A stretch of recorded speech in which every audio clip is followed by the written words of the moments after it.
Trying to diagnose problem.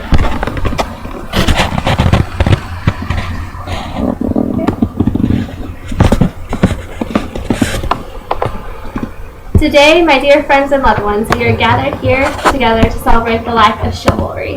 Born in medieval times, chivalry taught knights how to behave and is defined by Webster's as an honorable, polite way of behaving, especially towards women.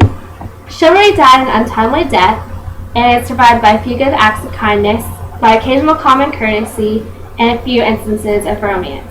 In early years, chivalry could be seen everywhere. Men would take off their hats when they entered a room and stand when they heard the national anthem played. Men would open doors for women and stand and pull back their chairs when they went to sit. Please and thank you were common phrases. Families were important. People were true and loyal friends. Men would call their wives honey and sweetheart, as opposed to something that one might purchase at a hardware store. Being chivalrous meant always striving to help others in need. Neighbors helped neighbors. People were generous of time and money, and friends would give their shirts off their backs to help another in need. Children honored their parents. Women set standards for who they'd date. Men and women dressed up for dates and actually date each other more than a time or two before jumping in bed. We all wonder what may have led to our dear friend's untimely death.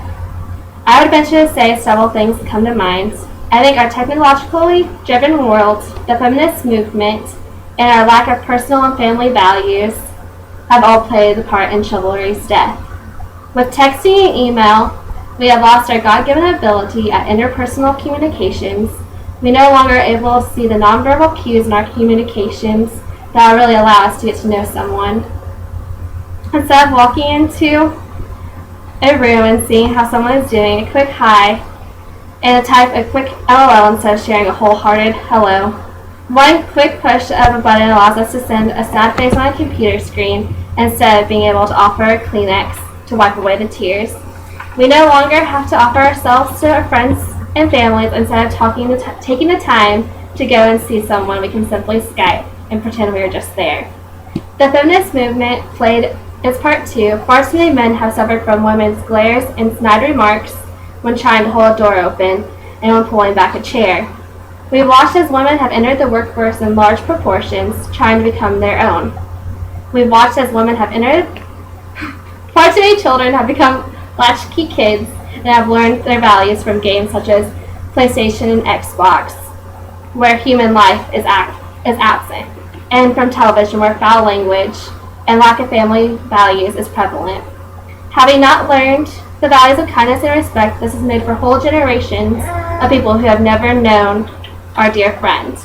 Once we started losing the values of kindness and respect, our dear friend became more obsolete. Men and women lowered their standards, and suddenly, the well-dressed man showed at the door for the first date, turned into a sloppily clad lad in his jeans sagging below his knees in the corner of the bar looking to score that night. People are rarely willing to help each other unless there's something in it for them.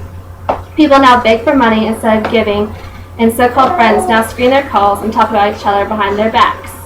As we move forward, my dear friends, I implore you to remember chivalry.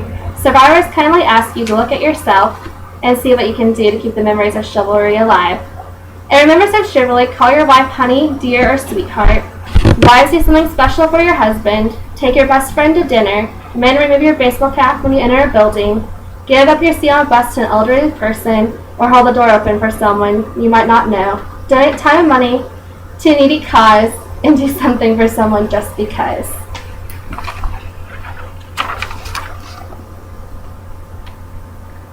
Yes.